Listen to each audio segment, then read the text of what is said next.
నమస్తే. లా excellence Telugu current అఫైర్స్కి స్వాగతం. ముందుగా ఇవాళ కొటేషన్ ఏంటో చూద్దామండి. ఆ తర్వాత మనం ఆర్టికల్స్లోకి వెళ్ళిపోదాం. The harder that you work, the luckier that you get. అంటే మనం ఎంత హార్డ్గా వర్క్ చేస్తామో అంత లక్కీయర్. చాలామంది చెప్తూ ఉంటారు, వాళ్ళకేమి లక్ కలిసి వచ్చింది, చాలా మంచిగా ఉన్నారు అని. కానీ దాని వెనక కష్టం అనేది ఉంటుంది. కొన్నిసార్లు షియర్ లక్ అనేదే పనిచేస్తూ ఉంటుంది. But most of the times hard work అనేదే మనకి వచ్చేటటువంటి అవకాశాలని వీటన్నిటినీ తీసుకొని వస్తుంది. ఇవాళ ఒక మంచి ఆర్టికల్ చూశానండి. దాన్ని ఆర్టికల్స్లో ప్లేస్ చేశానో లేదో తెలీదు. బట్ ఒక shoe manufacturing company India China మధ్య జరుగుతున్నటువంటి ఏదైతే కాన్ఫ్లిక్ట్ ఉందో, ఇక్కడ గల్వన్ అని ఇవన్నీ షయోక్ ఇవన్నీ పేర్లు ఉన్నాయి చూసారా, 0.5 ఈ పేర్లతో షూస్ని రిలీజ్ చేశారంట ఆ బ్రాండ్స్తో.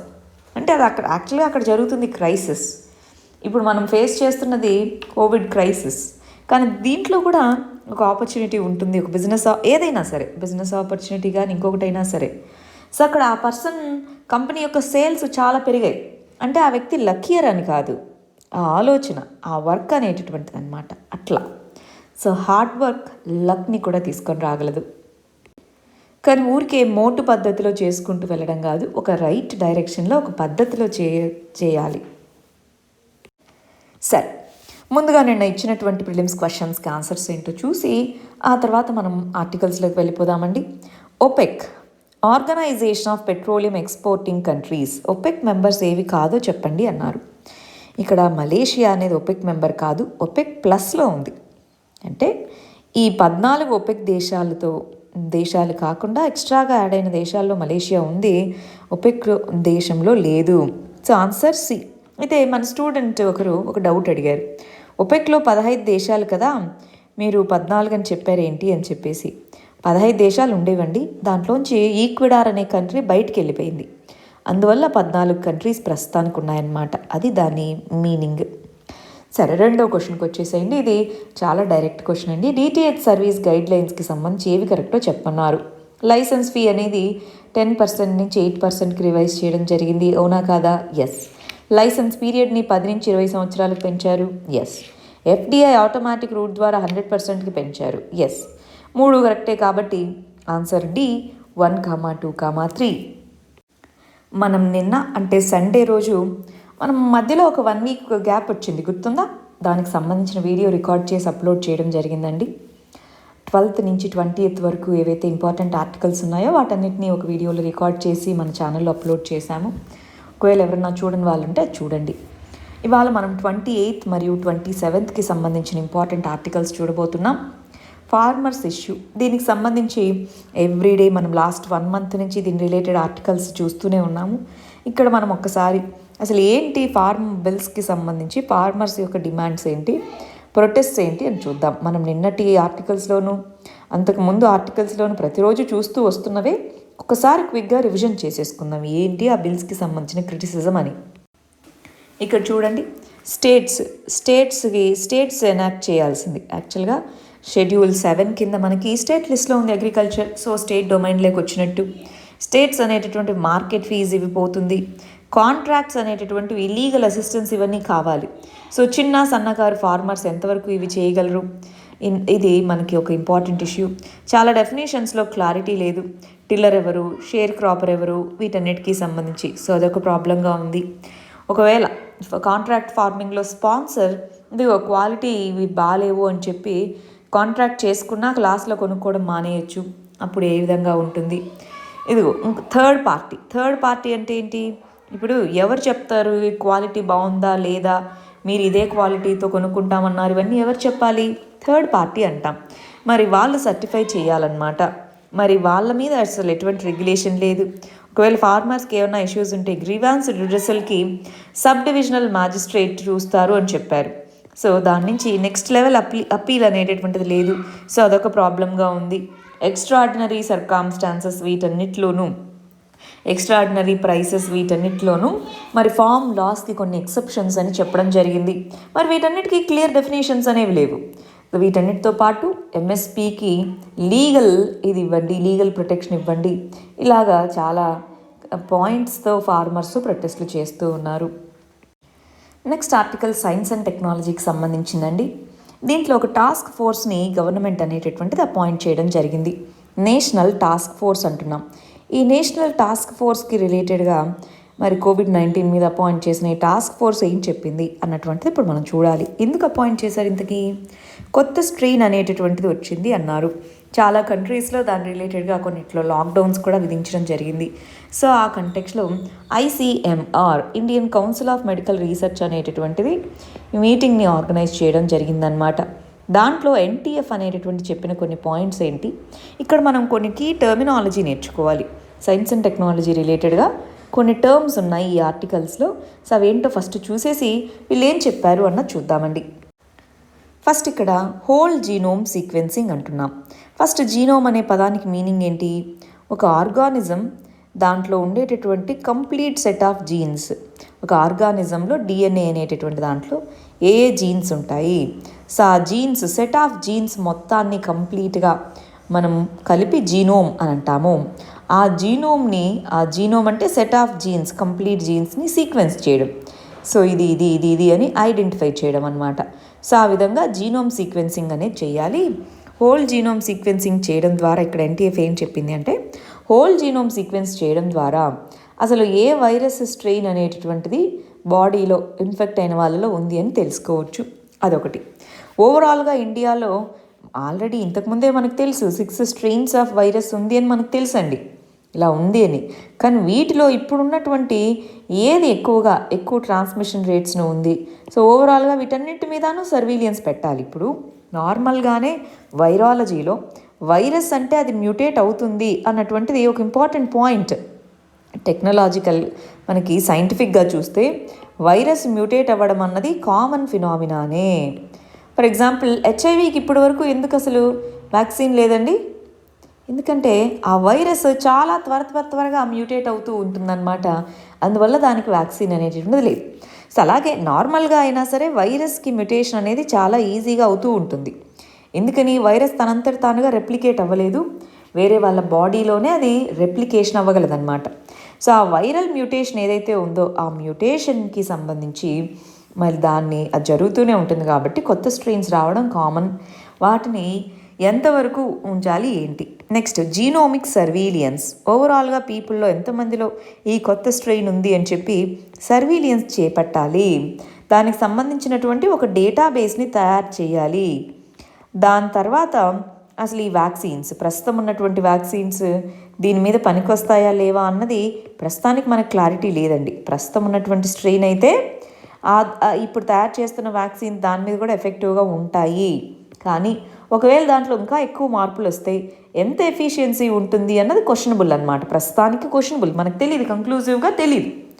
సో NTF వచ్చేటప్పటికి హోల్ జీనోమ్ సీక్వెన్సింగ్ చేయాలి, వైరస్ స్ట్రెయిన్స్ ఏమైనా మ్యాపింగ్ చేయాలి, జీనోమ్ సీక్వెన్సింగ్ చేపట్టాలి. ఈ 3 పాయింట్స్ని నేషనల్ టాస్క్ ఫోర్స్ అనేది ఎంఫసైజ్ చేయడం జరిగింది. Next article Jal Jeevan mission. Jal Jeevan mission అనేది 1 lakh వాటర్ కనెక్షన్స్ని ఎవ్రీ డే మరి ప్రొవైడ్ చేస్తుంది అంటున్నారు. ఇంతకీ ఈ జల్ జీవన్ మిషన్ అంటే ఏంటి, దానికి సంబంధించిన టార్గెట్స్ ఏంటి అవి ఒకసారి చూద్దామా?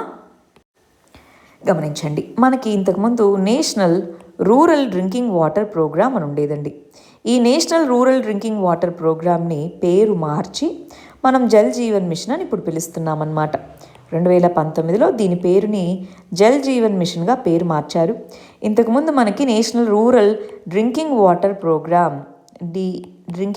ప్రోగ్రామ్ అనేవాళ్ళం. దీని కింద ఏంటి అంటే ట్యాప్ వాటర్ కనెక్షన్ అనేది కల్పించేవాళ్ళం, కానీ చాలా స్లోగా ఉండింది. ఇప్పుడు మనం జల్ జీవన్ మిషన్ కింద 2024కి ఆల్రెడీ మన నేషనల్ రూరల్ డ్రింకింగ్ వాటర్ ప్రాజెక్ట్లో కూడా టార్గెట్ ఇదే అనమాట. సో ఇక్కడ కూడా ఆ టైం కల్లా అన్ని రూరల్ హౌస్ హోల్డ్స్కి, రూరల్ ఏరియాస్లో ఉన్న అన్ని ఇళ్ళకి పైప్డ్ వాటర్ అనేది కల్పించాలి అన్నది గోల్ అనమాట. దీంట్లో సప్లై సైడ్, డిమాండ్ సైడ్ అంటే ఇప్పుడు వాటర్ అవసరమే, కానీ ఎక్కడి నుంచి వస్తుంది water? For example dry land areas, drought ఉన్న ఏరియాస్, అక్కడికి వాటర్ ఎలా వస్తుంది? సో అలాంటప్పుడు వాటర్ మేనేజ్మెంట్ ఉండాలి, ఇవన్నీ చేయాలి, అవునా కాదా? సో సప్లై సైడ్ని కూడా మేనేజ్ చేయాలి లోకల్ లెవెల్లో, అది ఇంకొక objective. Central schemes, state schemes, రకరకాల వాటర్ ఈ రూరల్ ఏరియాస్కి వాటర్ ప్రొవిజన్ చేసే వాటన్నిటిని కలిపి కంబైన్ చేయడం జరిగింది. లోకల్ లెవెల్లో rain water harvesting, ground water recharge వీటన్నిటి కోసం స్ట్రక్చర్స్ని సెటప్ చేయడం జరిగింది. జల్ జీవన్ మిషన్ కింద వీటన్నిటికీ స్ట్రక్చర్స్ని సెటప్ చేయడం జరిగిందనమాట. మరి ఈ జల్ జీవన్ మిషన్ కింద హర్ ఘర్ జల్, ప్రతి ఇంటికి నీరు అనేటటువంటి థీమ్తో దీన్ని తీసుకొచ్చారనమాట. సో ఈ ఉద్దేశంతోనే ఆల్రెడీ మనకి ministry of drinking water, sanitation వీటన్నిటిని కలిపి ఒకే మినిస్ట్రీ ఆఫ్ జల్ శక్తి అని తీసుకొని వచ్చారు. 1592 క్రిటికల్ ఏరియాస్ని, క్రిటికల్ బ్లాక్స్ని జల్ శక్తి అభియాన్, అది ఇంకొక ప్రోగ్రామ్, దాని కింద తీసుకొని వచ్చారు. మరి జల్ జీవన్ మిషన్ కింద 2024 కల్లా అందరికీ రూరల్ హౌస్ హోల్డ్స్ అన్నిటికీ వాటర్ అవైలబుల్గా ఉండాలి, దానికి తగ్గట్టుగా ఇన్ఫ్రాస్ట్రక్చర్ తీసుకొని రావాలి అన్నారు. దాంతోపాటు గ్రౌండ్ వాటర్ రీఛార్జ్ కోసం అటల్ భూజల్ యోజన, భూజల్ అంటే గ్రౌండ్ వాటర్, దీన్ని కూడా తీసుకొని రావడం జరిగింది. ఇంపార్టెంట్ అండి ఇవంతా కూడా దీనికి సంబంధించినవి. సో రీసెంట్ రిపోర్ట్ ఏం చెప్పింది అంటే 1,00,000 ట్యాప్ కనెక్షన్స్ అనేటటువంటివి మొత్తం అన్ని రాష్ట్రాల్లో కలిపి ప్రతిరోజు ఇస్తున్నాము, చాలా త్వరగా మేము టార్గెట్స్ని రీచ్ అయిపోతాము అన్నది ఇక్కడ చెప్తున్నటువంటి విషయం అన్నమాట.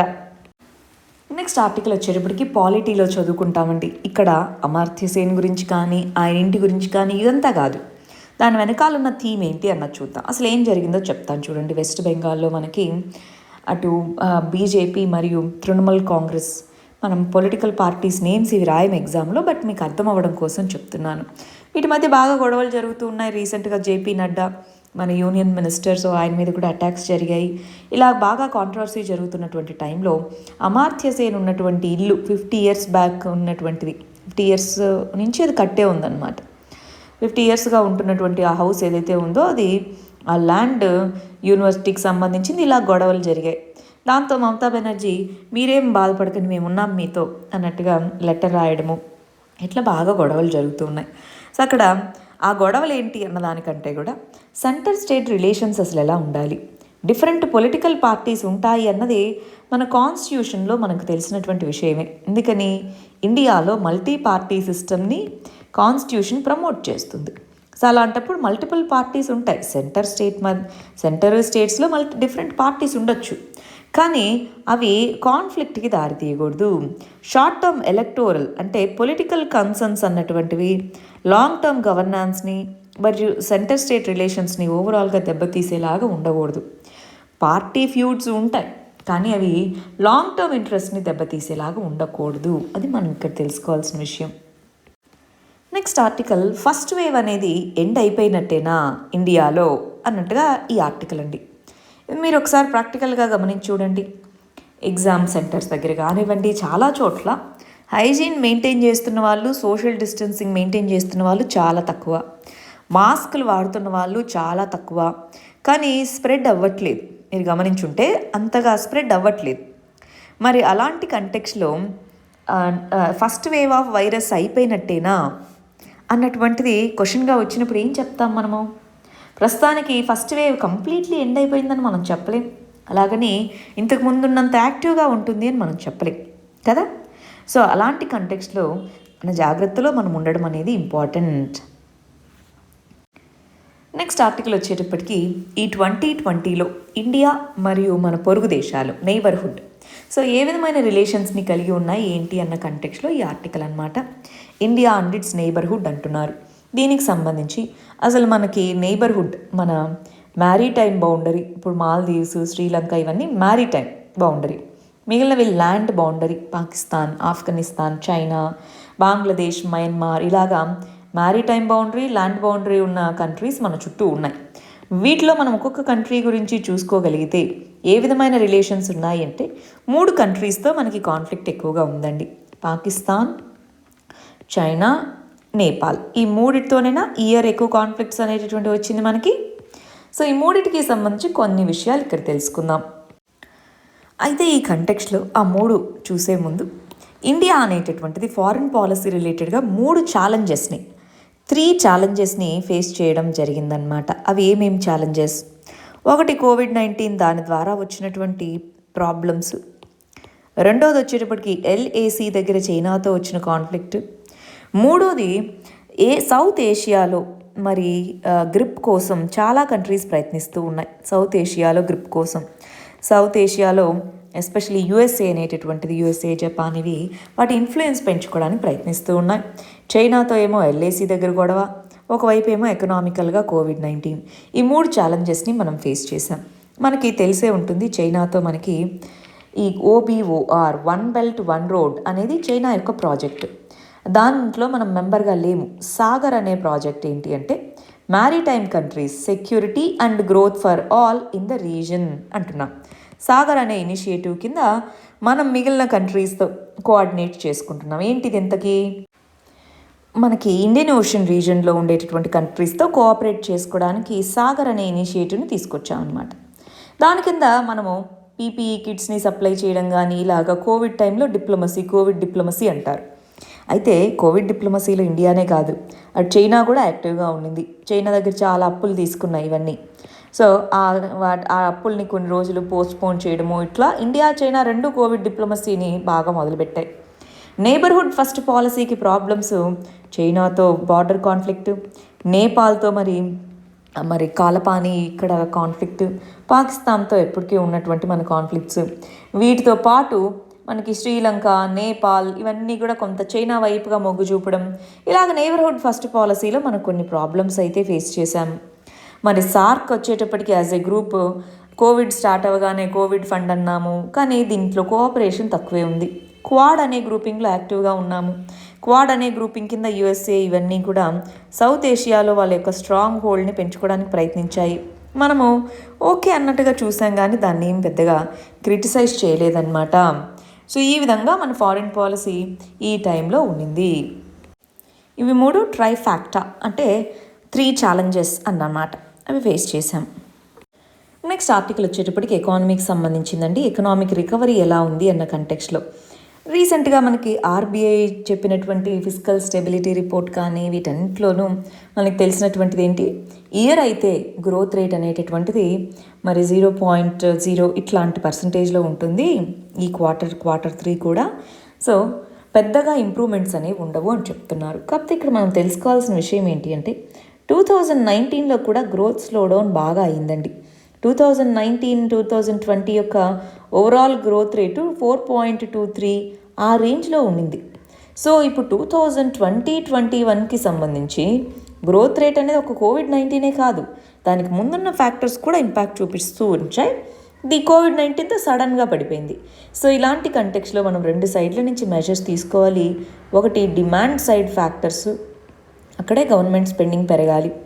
రెండోది సప్లై సైడ్ ఫ్యాక్టర్స్, అక్కడ స్ట్రక్చరల్ రిఫార్మ్స్ అనేటటువంటివి తీసుకొని రావాలి. ఆ కంటెక్స్లోనే రీసెంట్గా GSTకి సంబంధించి కొన్ని మోడిఫికేషన్స్ చేయడము ఇవన్నీ కూడా చేస్తూ వస్తుందన్నమాట. ఇక్కడంతా చాలా విషయాలు అవే చెప్తూ వచ్చారండి. ఎగ్జామ్ పాయింట్ ఆఫ్ వ్యూలో ఇవి 2 పాయింట్స్ మనకు తెలిస్తే చాలు, అంతే. ఇక్కడ ఉన్నవన్నీ మనకేం అక్కర్లేదు.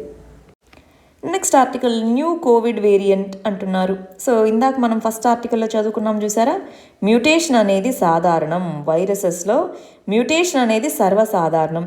దీన్ని ముందుగానే చాలామంది ఎక్స్పెక్ట్ చేశారు. మనం ఇప్పుడు టీవీ ఛానల్స్ వీటి వల్ల ఇది పెద్దగా చూస్తున్నాం, కానీ వైరాలజిస్టులు వీళ్ళు ముందుగా అది సైంటిఫిక్గా అది జరుగుతుందని అందరికీ తెలుసు. కాకపోతే ఇప్పుడు మనం ఎంత ఫాస్ట్గా వ్యాక్సిన్స్ని డిస్ట్రిబ్యూట్ చేస్తే ముందు ఉన్న వాళ్ళ యొక్క వల్నరబిలిటీ సంఖ్య అనేది తగ్గిపోతుంది. సో వ్యాక్సిన్ అనేటటువంటిది త్వరగా అడ్మినిస్టర్ చేయాలి. వ్యాక్సిన్ ఎందుకండి అసలు అంటే ఈ కొత్త వైరస్ స్ట్రెయిన్కి కూడా కొంత ఎఫెక్టివ్గా ఉండడం వల్ల కనీసం వల్నరబిలిటీ అనేది తగ్గుతుంది, వేరే వాళ్ళకి స్ప్రెడ్ అవ్వకుండా అయినా ఉంటుంది, అందుకోసం అని చెప్తున్నారు. కానీ వ్యాక్సిన్స్ ఎంత ఎఫెక్టివ్గా ఉంటాయి అంటే మాత్రం క్వశ్చన్ మార్క్గానే మిగిలిందనమాట. అందుకే ఇంతకుముందు ఇనీషియల్గా అసలు కోవిడ్-19 వచ్చినప్పుడు అసలు దీనికి HIV వీటిలాగా ఇంక అసలు వ్యాక్సిన్స్ తయారు చేయడం ఇంపాసిబుల్ అన్న సిచ్యువేషన్కి ఏమైనా వస్తామా అన్నలాంటి క్వశ్చన్స్ కూడా ఇనీషియల్గా వచ్చాయి. సో ఇప్పుడు ఒకవేళ న్యూ వేరియంట్ కనుక బాగా రియాక్టివ్గా ఉండి అసలు వ్యాక్సిన్స్కి రెస్పాండ్ అవ్వకపోతే మనము HIV లాగే దీనికి వ్యాక్సిన్ తయారు చేయడం కష్టం అన్నట్టుగా చెప్పచ్చు. ప్రస్తుతానికి మన దగ్గర ఆ ఎవిడెన్స్ లేదు. ఇంకొకటి నార్మల్ PCR టెస్ట్ ద్వారానే, RT-PCR టెస్ట్ ఇప్పుడు ఏదైతే ఉపయోగిస్తున్నామో దాని ద్వారానే ఈ వైరస్ స్ట్రెయిన్ని కూడా కనుక్కోవచ్చు. కొత్త టెస్టులు కొత్తవేమీ అక్కర్లేదు. నెక్స్ట్ వచ్చేటప్పటికి ఎకానమీకి సంబంధించింది. రీసెంట్గా GSTకి సంబంధించినటువంటి కొన్ని మార్పుల్లో ఒకటి వచ్చేటప్పటికి ఇన్పుట్ ట్యాక్స్ క్రెడిట్కి సంబంధించినటువంటి మార్పు మనం లాస్ట్ వీడియోలో చదువుకున్నాం, 26th వీడియోలో. రెండోది ఈవే బిల్కి సంబంధించి మార్పులు. ఇలా కొన్ని ఇంపార్టెంట్ చేంజెస్ అయితే వచ్చాయన్నమాట. మరి ఈ ఆర్టికల్లో ఐటీసీకి సంబంధించిన మార్పులు ఏంటో చెప్తున్నారు. అసలు ఈ ఐటీసీ అంటే ఏంటి, దాంట్లో ఎందుకు మార్పు తీసుకొని వచ్చారు, దానివల్ల ఏం ఉపయోగం, ఈ మూడు చూసేద్దామా. ఫస్ట్ ఇన్పుట్ ట్యాక్స్ క్రెడిట్ అంటే ఏంటో చూద్దామండి. జిఎస్టీ అనేది వాల్యూ యాడెడ్ ట్యాక్స్ అంటున్నాం. అంటే ఏ నుంచి బికి ఒక వస్తువు వెళ్ళింది అంటే ఆ బి కొనుక్కున్న వస్తువు 100 రూపాయలు అనుకోండి, 100 రూపాయల మీద మామూలుగా ట్యాక్స్ కడతాడు. కానీ ఏ ఆల్రెడీ ఈ 80 రూపాయలది బి ఏ కొనుక్కున్నాడు. సో 80 రూపాయల మీద ఆల్రెడీ ఏ ట్యాక్స్ కట్టుంటే బి 20 రూపాయల మీదే కదా కట్టాలి, వాల్యూ అడిషన్ 20 రూపాయలే. సో అలాంటి ట్యాక్స్ అన్నమాట. అయితే ముందుగా అయితే జిఎస్టీ ట్యాక్స్ కడతారు. కట్టిన తర్వాత ఇంకొకటి ఏదైనా వాళ్ళు సేల్ చేసేటప్పుడు కానీ కొనుక్కునేటప్పుడు అప్పుడు క్లెయిమ్ చేసుకుంటారు. ఇదిగో మా దగ్గర ఇంత ట్యాక్స్ క్రెడిట్ ఉంది, ఇంత ఉంది అని చెప్పి క్లెయిమ్ చేసుకోవచ్చు. అలాగ క్లెయిమ్ చేసుకుంటున్న శాతం చాలా ఎక్కువ ఉంది. అసలు ఈ జిఎస్టీనే కట్టకుండా మొత్తాన్ని క్లెయిమ్ చేసుకుంటున్న వాళ్ళు చాలామంది ఉన్నారు. దాంతో మనకి ఏం చెప్తున్నారంటే, ఇదిగో 50 లక్షలకి పైగా ట్రాన్సాక్షన్ జరుపుతూ ఉంటే కనీసం 1% అయినా సరే మీరు జిఎస్టీని ముందుగా చెల్లించాలి. వీళ్ళు ఏం చేస్తారంటే అండి, నార్మల్గా జిఎస్టీ ఈ మంత్కి ఇంత, కానీ మాకు ఐటీసీ ఇంత ఉంది, అసలు ఇంకా ట్యాక్సే చెల్లించరనమాట. దీనికి సరిపోయింది, ఇదిగో ఈ బిల్లు చూడు, బిల్లుని ఇన్వాయిస్ అంటారు.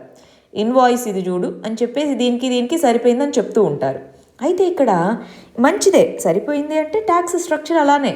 కానీ ఈ ఫేక్ ఇన్వాయిస్ ఉంటే, అంటే వాళ్ళు ఏమీ కొనుక్కోకుండానే ఫేక్ బిల్స్ని ప్రవేశపెట్టి, ఇదిగో మేము ఇంత కట్టాలి, కానీ మా దగ్గర ఇన్పుట్ ట్యాక్స్ క్రెడిట్ ఇంత ఉంది, సో రెండిటికి సరిపోయింది, చెల్లు అన్నట్టుగా చేస్తూ ఉన్నారు. అది ఫేక్ ఇన్వాయిసెస్ని పెడుతున్నారు. మరి మనకి జిఎస్టీ నెట్వర్క్ అని ఒకటి ఉంటుందండి, జిఎస్టీఎన్ అంటారు. ఈ జిఎస్టీ నెట్వర్క్లో ఇది ఒక సాఫ్ట్వేర్, దీంట్లో బిల్స్ అన్నీ అప్లోడ్ చేస్తారు. మరి దీనికి వ్యాలిడేషన్ చేసుకోవడానికి 1 month ఎంతో గ్యాప్ ఉంది. సో ఆ గ్యాప్ లోపలే వీళ్ళు ఇన్పుట్ ట్యాక్స్ క్రెడిట్ని క్లెయిమ్ చేసేసుకొని ఇలా ఫ్రాడ్ చేస్తున్నారు. సో సొల్యూషన్ వచ్చేటప్పటికి దీనికోసం అని చెప్పేసి మినిమం 1% అయినా సరే మీరు క్లెయిమ్ చేసుకోకపోయినా 1% మినిమం జిఎస్టీ ఎంతైతే వాల్యూ కొనుక్కుంటారో మీరు అది కట్టాలి. క్యాష్ అంటే నోట్లు తీసుకెళ్ళి ఆఫీస్లో కట్టాలి అని కాదండి. జిఎస్టీ నెట్వర్క్లో మీరు మనీ అనేది పే చేయాలి. సో 1% జిఎస్టీ అమౌంట్ని ఖచ్చితంగా పే చేయాలి 50 లక్షల పైన ట్రాన్సాక్షన్స్ జరిపేవాళ్ళు. రెండోది రియల్ టైంలో ఈ ఇన్వాయిసెస్ని మ్యాచ్ చేయడం. రియల్ టైం ఇన్వాయిసెస్ని మ్యాచ్ చేసి ఇది ఎంతవరకు మ్యాచ్ అయింది లేదని చూసుకోగలిగితే ఈ ప్రాబ్లమ్ని సాల్వ్ చేయొచ్చు. ఒకసారి ఇన్పుట్ ట్యాక్స్ క్రెడిట్ మీద చాలామంది క్వశ్చన్స్ ఉంటున్నాయి, అందుకని ఒకసారి చూడండి. రా మెటీరియల్ని కొనుక్కున్నారు, 1000 రూపాయలు ట్యాక్స్ కట్టారు. బి రా మెటీరియల్ని కొనుక్కున్నప్పుడు 800 కట్టారు. సి 1200 కట్టారు అనుకుందాం. వీళ్ళందరూ కలిసి మ్యానుఫ్యాక్చరింగ్ యాక్టివిటీ చేపట్టారు.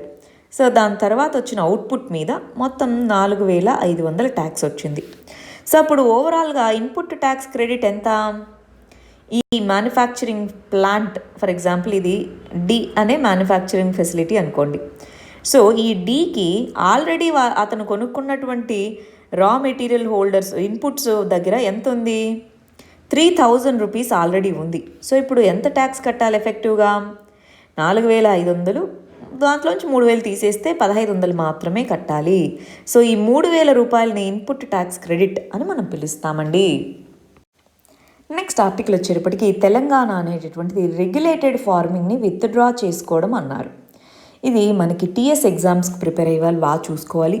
అది కాకుండా యూపీఎస్సీ ప్రిపేర్ అయ్యే స్టూడెంట్స్ అయినా సరే అసలు రెగ్యులేటెడ్ ఫార్మింగ్ అంటే ఏంటండి అంటే, ఇదిగో గవర్నమెంట్ ఈ క్వాలిటీ క్రాప్, ఈ సీడ్స్, ఈ ఫర్టిలైజర్స్ ఇవన్నీ మేము అందిస్తాము, ఇదే క్రాప్ని మీరు ఇన్ని ఎకరాల్లో పండించాలి అని చెప్తుంది.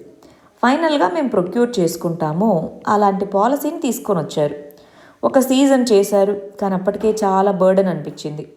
దాంతో ఇంక ఇప్పటి నుంచి వద్దు, అప్పుడంటే ఏదో కోవిడ్ టైం కాబట్టి చేశాము, ఇప్పుడు వద్దు అని చెప్తున్నారు. యాక్చువల్గా అండి దీనివల్ల మార్కెట్ ప్రైసెస్లో డిస్టార్షన్ వస్తుంది, రైట్? గవర్నమెంట్ అనేటటువంటిది బిజినెస్లోకి ఎంటర్ అవ్వాల్సి వస్తుంది. అంతా చేయాలంటే ఇదంతా బిజినెస్ యాక్టివిటీ. సో అందుకోసం రెగ్యులేటెడ్ ఫార్మింగ్ విత్డ్రా చేసుకుంటున్నాం అన్నట్టుగా చెప్పడం జరిగింది. ఇంకోటి గమనించాలండి, చాలాసార్లు గవర్నమెంట్ ఒక పాలసీ తీసుకున్నాక దాన్ని విత్డ్రా చేసుకోవడానికి పొలిటికల్గా ఇది అవుతుందేమో అని ఆలోచిస్తూ ఉంటారు. బట్ అలా కాకూడదు. పాలసీ అనేది ప్రాపర్గా లేదని తెలిసింది ఒకసారి ఇంప్లిమెంట్ చేశాక దాన్ని వెనక్కి తీసుకోవాలి.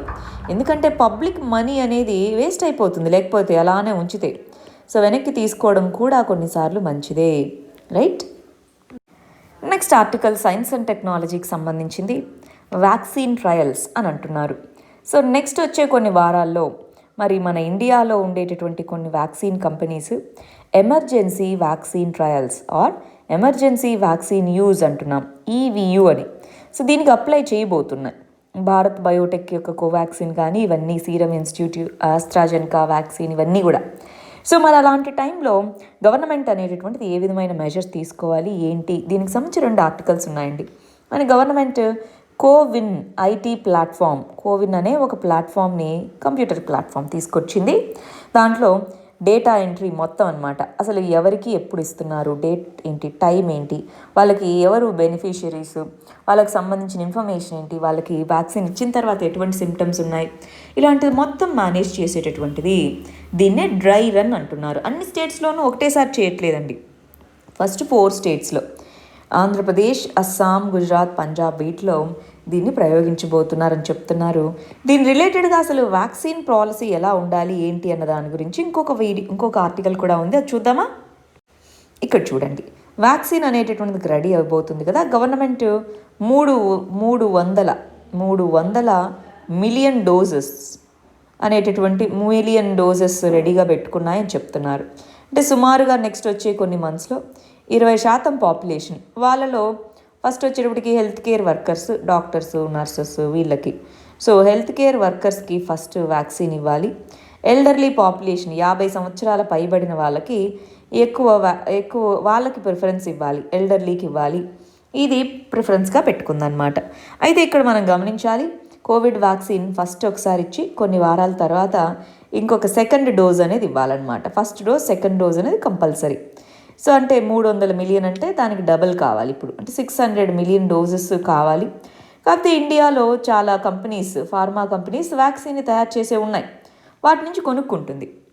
ఇది ఇక్కడ చెప్తుంది ఏంటి అంటే ప్రైవేట్ కంపెనీస్ని కూడా అలో చేయొచ్చు కదా వ్యాక్సిన్స్ అమ్మడానికి అని.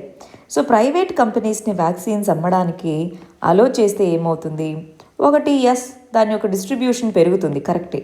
కానీ గవర్నమెంట్ కొనుక్కుంటూ దీనికి ఇవ్వాలి అన్నప్పుడు కాస్ట్ పెరుగుతుందండి. కాస్ట్ ఎప్పుడైతే పెరుగుతుందో అప్పుడు గవర్నమెంట్ పర్చేజ్ కెపాసిటీ ఇవంతా కూడా. కానీ ఇక్కడ మనం ఒకటి గమనించాలి, యూరోపియన్ యూనియన్లోనేమో మనకేవైతే అమ్ముతామన్న కంపెనీస్ 30 మనకేమో వాళ్ళకేమో $12, $18 అలా అమ్ముతామని, మనకేమో $37కి అమ్ముతాము ఒక్కొక్క వ్యాక్సిన్ అంటున్నాయి. అంటే గవర్నమెంట్ మేము ఇంతమంది ఉన్నామండి, స్కేల్ ఆఫ్ ఎకానమీ ఎక్కువ కాబట్టి ఇంకా తక్కువకి బార్గెనింగ్ చేయాలి, కానీ వాళ్ళేమో తక్కువకి బార్గెనింగ్ చేసుకున్నారు. ఇండియా దగ్గర, గవర్నమెంట్ దగ్గర ఇంత డబ్బులు. సో దాన్ని ముందు ఒకసారి సరి చేసుకోవాలి.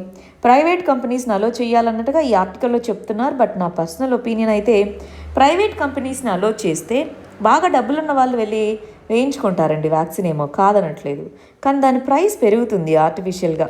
దాంతో మిగిలిన వాళ్ళకి సప్లై అనేది తగ్గిపోవడము, ప్రైవేట్ కంపెనీస్ దగ్గరే ఉంటాయి సప్లైస్ అన్నీ, మిగిలిన తగ్గిపోతాయి, గవర్నమెంట్ దగ్గర ఉండకపోవచ్చు. ఇలాంటివన్నీ ప్రాబ్లమ్స్ రావచ్చు అన్నమాట. నెక్స్ట్ ఆర్టికల్ అన్ని ఇష్యూస్కి సంబంధించి 2020కి సంబంధించిన రివ్యూ అన్నట్టుగా చదువుకుంటున్నాం. ఇక్కడ హెల్త్ పరంగా చూస్తేనేమో COVID-19 అన్నీ ఏమేమి ఉన్నాయని జస్ట్ లిస్ట్ చేశారండి అంతే, ఎలా ఉన్నాయని చెప్పేసి. రెండోది ఎకనామిక్గా స్లో డౌన్ అవ్వడము. మూడోది ఇంటర్నేషనల్ రిలేషన్స్కి వచ్చేటప్పటికి మేజర్ ఈవెంట్ ఏది అంటే ఎల్ఏసి దగ్గర జరిగినటువంటి ఆ ఇష్యూ కానివ్వండి. నాలుగోది వచ్చేటప్పటికి సెంటర్ స్టేట్ రిలేషన్స్లో సెంట్రల్ గవర్నమెంట్, వెస్ట్ బెంగాల్ మధ్య జరుగుతున్నటువంటి కాన్ఫ్లిక్ట్స్ కానివ్వండి. ఇలాంటి ఎన్నో రకాలైనటువంటి ఛాలెంజెస్ మనం చూస్తూ వస్తున్నాము. వీటికి సంబంధించి గవర్నమెంట్ ముందుగా ఎక్కడ ప్రాబ్లం ఉంది అని ముందు ఐడెంటిఫై చేయాలి. దేనికైనా సరే అండి, గవర్నమెంటే కాదు, ఒక ఇండివిజువల్ అయినా, ఆర్గనైజేషన్ ఎవరైనా సరే అసలు ఏంటి ప్రాబ్లం అన్నది ముందు మనం సెల్ఫ్ ఇంట్రాస్పెక్షన్ చేసుకోవాలి. ఆ తర్వాతే దానికి తగ్గట్టుగా సొల్యూషన్స్ అనేవి వస్తాయి. అసలు ప్రాబ్లం ఉంది అని మనం యాక్సెప్ట్ చేయలేదనుకో ఎప్పటికీ సొల్యూషన్స్ అనేటటువంటి రాలేదు. ఈ కంటెక్స్లో ఎకనామిక్గా వీటన్నిటి పరంగాను ప్రజల్లో కాన్ఫిడెన్స్ తీసుకొని రావాలి, ప్రాబ్లమ్స్ని సాల్వ్ చేసే విధంగా ముందుకు వెళ్ళాలి. ఇంకో ప్రాబ్లం ఏంటి? పార్లమెంట్. అసలు పార్లమెంట్ యొక్క రోల్ చాలా తగ్గిపోయిందండి. స్కూల్స్ కాలేజెస్ ఓపెన్ చేసినప్పుడు పార్లమెంట్లో కూర్చొని మాట్లాడడానికి ఏమి మన వాళ్ళకి పార్లమెంట్ ఫంక్షనింగ్ అనేది కూడా క్వశ్చనబుల్గా మారింది. వీటన్నిటిని సరి చేసుకోవాలి 2021లో అన్నది ఇక్కడ చెప్తున్న theme. Next article international relations. మీరు ట్రెండ్ గమనిస్తున్నారా అండి? చాలా కంట్రీస్ ఇజ్రాయెల్తో డీల్ చేసుకుంటున్నాయి. మొరాకో, యుఏఈ, బహ్రెయిన్ గమనిస్తున్నారు కదా రీసెంట్గా. సరే, మరి సూడాన్ అనేటటువంటి ఆఫ్రికన్ కంట్రీ ఇజ్రాయెల్తో నార్మల్ రిలేషన్షిప్ అనేది చేసుకుంది. అయితే ఇక్కడ మనం గమనించాల్సిన విషయం ఏంటి అంటే సూడాన్ అనేటటువంటిది 1967లో ఇజ్రాయెల్ మరియు పాలస్తీనా మధ్య 6 Day వార్ అనేది జరిగిందండి. ఆ టైంలో 3 నోస్ అంటే అసలు రికగ్నిషన్ డినై చేయాలి ఇజ్రాయెల్ని, నెగోషియేషన్స్ అసలు జరపకూడదు, పీస్ అనేటటువంటిది ఇజ్రాయెల్తో మాట్లాడకూడదు అన్నటువంటి అక్కడ గ్యాదరింగ్ అంతా, అరబ్ లీగ్ గ్యాదరింగ్ మొత్తం అక్కడే జరిగింది. ఇక్కడ సూడాన్లో. ఇప్పుడు మరి వాళ్ళే వెళ్ళి ఇజ్రాయెల్తో చేతులు కలిపితే అది ఎంతవరకు ప్రాపర్గా ఉంటుంది అన్నది వాళ్ళ లీడర్స్ మరి వాళ్ళు అనుకుంటున్నటువంటి విషయం. బట్ ఏదేమైతేనేమి ఆ కంట్రీ ఫేస్ చేస్తున్న మేజర్ ఇష్యూ ఏంటి? అన్ని రకాలుగా సోషో ఎకనామిక్గా అన్ని రకాలుగాను ప్రాబ్లమ్స్ ఉన్నాయి. అయితే చాలా సంవత్సరాల నుంచి 1993 నుంచి టెర్రర్ వాచ్ లిస్ట్లో ఉంది. సూడాన్ అనేటటువంటిది టెర్రర్ గ్రూప్స్ని వీటన్నిటిని ప్రమోట్ చేస్తుంది అని చెప్పేసి టెర్రర్ వాచ్ లిస్ట్లో ఉంది. సో మీరు ఇజ్రాయెల్తో డీల్ చేసుకుంటే టెర్రర్ వాచ్ లిస్ట్ నుంచి మిమ్మల్ని బయటికి తీసుకొని వస్తాము అన్నారు. ఇన్ఫార్మల్గా అనమాట, ఫార్మల్గా ఎప్పుడు చెప్పరు ఇలాంటివి. కానీ ఇలా తీసుకొని రావడం అంటే కంట్రీస్ యొక్క సెల్ఫ్ ఇంట్రెస్ట్ కోసం యుఎస్ఏ, ఇజ్రాయెల్ మరి ఈ విధంగా చేయడం అనేది ఎంతవరకు ప్రాపర్? రెండోది, టెర్రర్ వాచ్ లిస్ట్ నుంచి బయటకు వచ్చేందుకని ఐడియాలజికల్గా అది మిగిలిన గ్రూపింగ్స్తో అది ఎంతవరకు కరెక్ట్ కాదు వేరే విషయం. బట్ ఐడియాలజికల్గా వాళ్ళకున్న స్టాండ్ని డైల్యూట్ చేసుకొని ఇప్పుడు రావడం అనేది ఎంతవరకు కరెక్ట్? అటు 2 సైడ్ల నుంచి ఎంతవరకు కరెక్ట్ అని ఎథిక్స్లో మనకి ఎథిక్స్ ఇన్ ఇంటర్నేషనల్ రిలేషన్స్ అని ఉంటుందండి. అలాంటి చోట్ల మీరు ఇలాంటి కేస్ స్టడీస్ని బెటర్గా రాసుకోవచ్చు. ఎథిక్స్ ఇన్ ఇంటర్నేషనల్ రిలేషన్స్ అని ఒక కాన్సెప్ట్ ఉంటుంది, అక్కడ బాగా రాసుకోవచ్చు దీన్ని ఎగ్జాంపుల్గా. ఇక్కడ చూడండి, ఇది సూడాన్. సో దీనికి ముందే ఈజిప్ట్, జోర్డన్, టర్కీ ఇవన్నీ దాంతో నార్మల్ రిలేషన్స్ ఉన్నాయి. రీసెంట్గా మొరాకో, యుఏఈ, బహ్రెయిన్ ఇవి దాంతో మరి రిలేషన్స్ని ఏర్పాటు చేసుకోవడం జరిగిందనమాట. నెక్స్ట్ ఆర్టికల్ సెల్ఫ్ హెల్ప్ గ్రూప్స్కి సంబంధించి గవర్నాన్స్లో చదువుకుంటాం. సెల్ఫ్ హెల్ప్ గ్రూప్స్ అంటే ఏంటి? నార్మల్గా సిమిలర్ ఐడియా ఉన్నటువంటి 10 నుంచి 15 సభ్యులు ఉండేటటువంటి గ్రూపింగ్ని ఏర్పాటు చేయడము, వాలంటరీగా ఏర్పాటు అవుతారు. మరి వీళ్ళు థ్రిఫ్ట్ అంటారు. కొంత చిన్న పొదుపు సేవ్ చేసుకుంటూ ఉంటారు, దాన్ని బ్యాంక్లో సేవ్ చేసుకుంటూ ఉంటే వాటిని దృష్టిలో పెట్టుకొని బ్యాంక్ అనేటటువంటిది లోన్స్ని ఇస్తుంది. ఈ లోన్స్ని బిజినెస్ యాక్టివిటీ కోసం, ఎకనామికల్లీ ప్రొడక్టివ్ పర్పస్ కోసం వాడుకుంటారనమాట. సో ఇలాంటి కంటెక్స్లో ఈ ఎస్హెచ్జి గ్రూప్స్ ఏవైతే ఉన్నాయో ఆ గ్రూప్స్కి బీ కీపింగ్, బీ అనే మన తేనెవి తయారు చేస్తాం చూసారా, బీ కీపింగ్ అంటాం. హనీ ప్రొడక్షన్ అండ్ సేల్, వీటిలో ఈ ఎకనామిక్ యాక్టివిటీ అది మంచిది. సో దానికి సంబంధించి ట్రైనింగ్, కెపాసిటీ బిల్డింగ్ ఇవి ఇవ్వడం ద్వారా ఎస్హెచ్జి గ్రూప్స్ ఎకనామికల్లీ వైబుల్ అవ్వగలుగుతాయి అన్నట్టుగా ఇక్కడ చెప్తున్నారు. సో అందుకే డిపార్ట్మెంట్ ఆఫ్ హార్టికల్చర్ అన్నటువంటిది సబ్సిడీ కూడా ఇస్తాము మీరు సెటప్ చేయాలి అంటే అని చెప్పేసి కొంతమందితో కలిసి ట్రైనింగ్ ఇవన్నీ చేపడుతున్నాయి అని. సో ఎస్హెచ్జి అనేది చాలా ఇంపార్టెంట్ మెయిన్స్ క్వశ్చన్ గవర్నాన్స్లో. నెక్స్ట్ ఆర్టికల్ మన ప్రైమ్ మినిస్టర్ మాట్లాడుతూ ఇదిగో కొత్త సంవత్సరంలో లోకల్ ప్రోడక్ట్స్ని ఎక్కువగా ఉపయోగించడానికి ప్రిఫరెన్స్ ఇవ్వండి, లోకల్గా ప్రొడ్యూస్ అయిన వాటినే ప్రిఫరెన్స్ ఇవ్వండి అంటున్నారనమాట. సో ఇక్కడ కంట్రీ కోసం అన్నట్టుగా. కానీ ఇక్కడ మనం గమనించాలండి, ఇండియాలో ప్రొడ్యూస్ అయిన వస్తువుల్ని వాడుకోవాలి అని చెప్పడం వేరు, ఇండియాలోనే ప్రొడ్యూస్ అయినవే కొనాలి అని ఒక రూల్ పెట్టి దాని ప్రకారం చేయడం వేరు.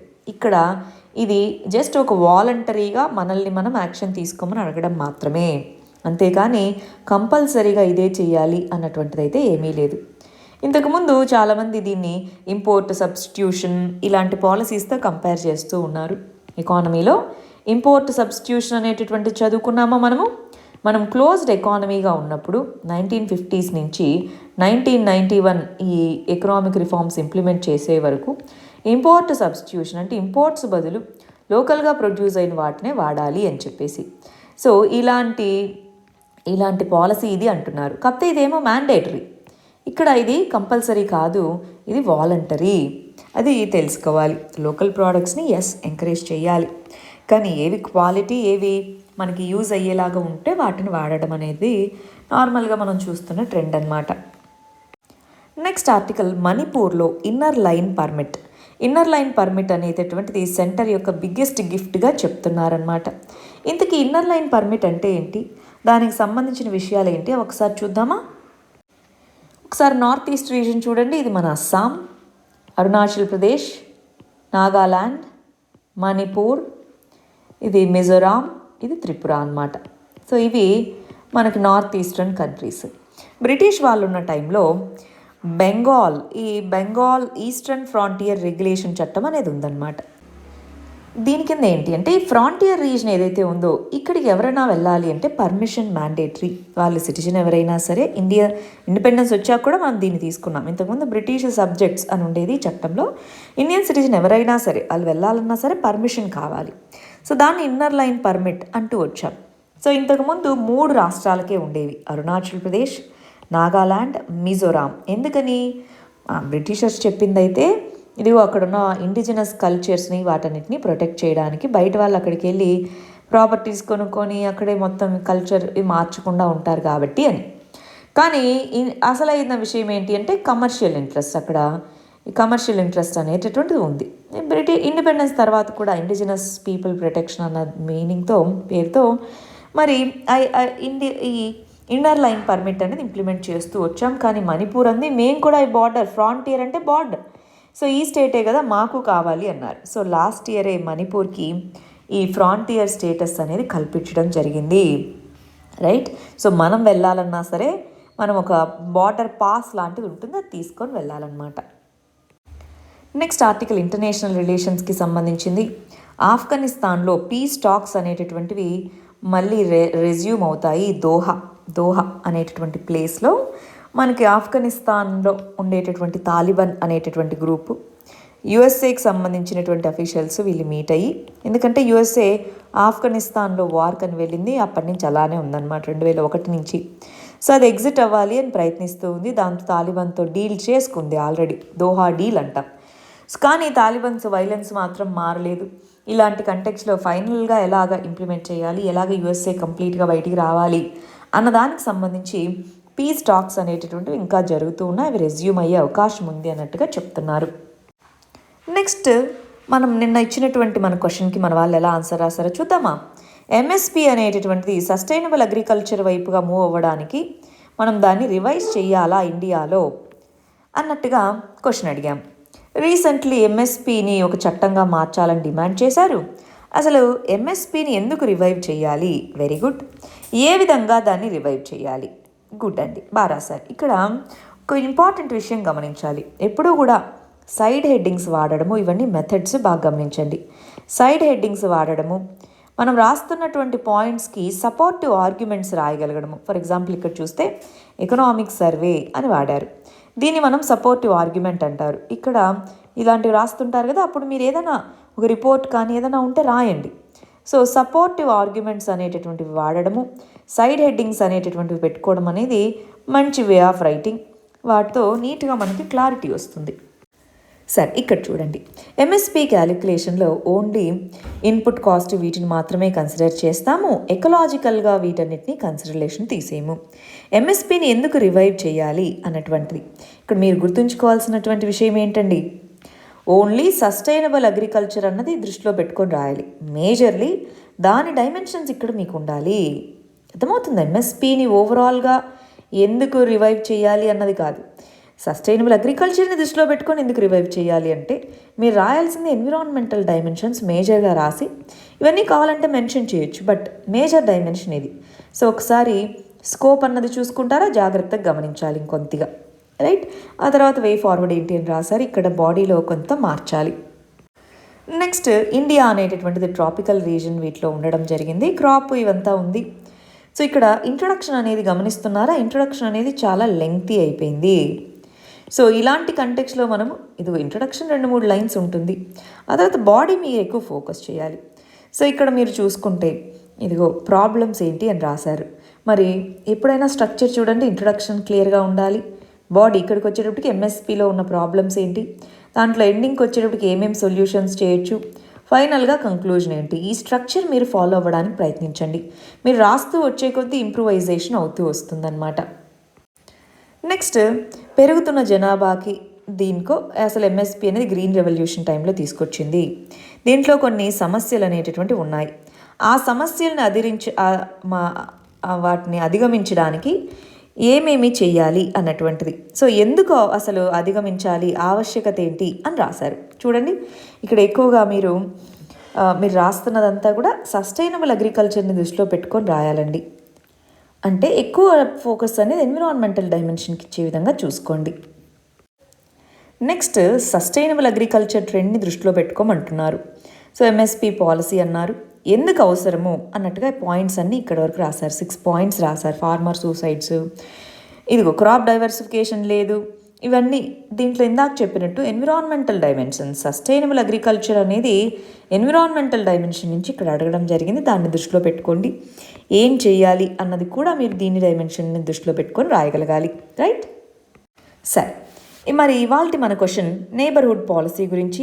ఒకసారి దీనికి ఆన్సర్ రాయడానికి ప్రయత్నించండి. ఇవి మన ప్రిలిమ్స్ క్వశ్చన్స్. వీటికి ఆన్సర్స్ కమెంట్ సెక్షన్లో ఇవ్వండి. రేపు మనం వీటికి కరెక్ట్ ఆన్సర్స్ ఏంటో చూద్దాం. All the very best. Thank you very much.